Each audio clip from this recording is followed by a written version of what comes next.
today we're going to be making a homemade PVC spear gun. You're going to need some PVC, some rubber, a couple of fittings and stuff. If you don't know what fittings to get, you don't know what sizes, jump on my Instagram. I've got photos of everything there, everything you need. While you're there, you might as well drop me a follow, Mark J Official, and keep up to date with everything. Okay, so first you just want to cut two pieces of your 32mm PVC, about 1 meter long. Heat both of them up, pop in your 90-degree fitting in one of them, and then the other one you want to take your 90-degree bend, cut the end off that, heat up your other piece, and slip that inside your other piece. And now you can see how the two pieces are going to come together.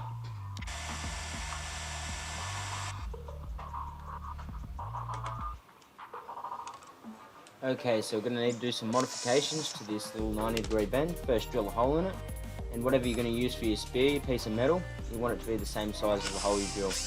Now we're going to have to make a little cutout in the bottom of it. It's going to be where our spanner or trigger mechanism is going to sit in there. As you can see, I've got a spanner there, and that's sort of how the trigger is going to work. You need to cut your spanner into this sort of shape.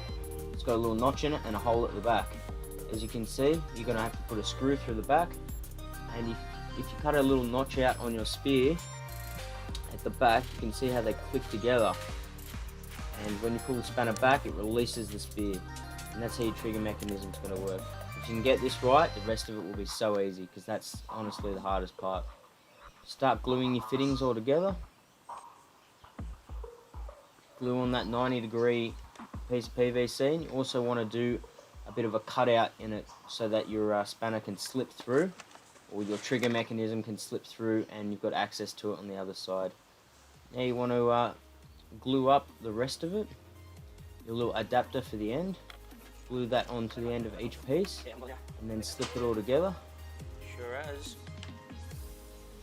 And you can see how it's all come together, and your spanner moves freely through those two pieces. Now I'm just going to cut the end off the 90-degree top just to make it a bit smaller. And then you use some electrical tape to hold it all together. I'm just going to put 3 rings around the gun. Now we're going to need to do a little cutout for a piece of PVC. Another piece. This is going to be where the bands go in.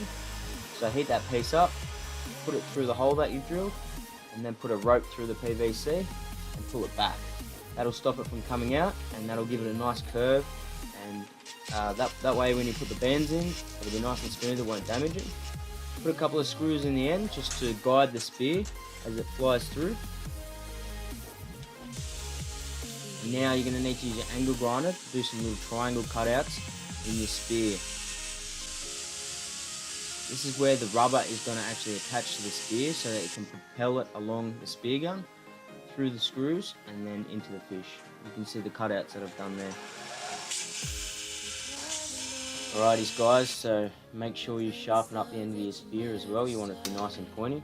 Next thing is you're going to need to get a coat hanger, cut a piece out of it, fold that piece in half, and then run the ends of it along a screwdriver. Just go round and round a couple of times. You'll be able to see exactly what I'm making in a second. Alright, so you want it to look something like that. You just use a coat hanger. Now for your spear gun elastic, I'm using exercise bands for the purpose of this video, but I'd very much suggest getting the proper spear gun rubber. It's available on Amazon for like $5, it's really cheap. I'll put a link in the description. Now you just want to use elastic band to tourniquet that piece of coat hanger into the rubber, and that makes a really strong hold. Now I'm just attaching a piece of rope to the end of the spear.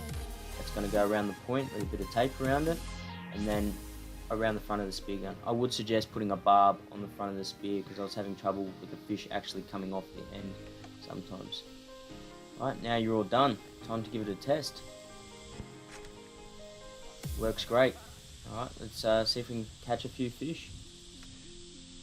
So that's only with one band pulled back.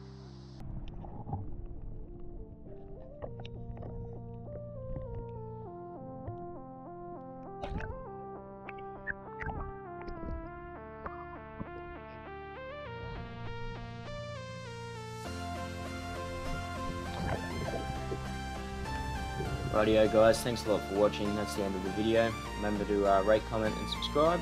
And go check out my Instagram. It's linked in the bio for more updates. Cheers.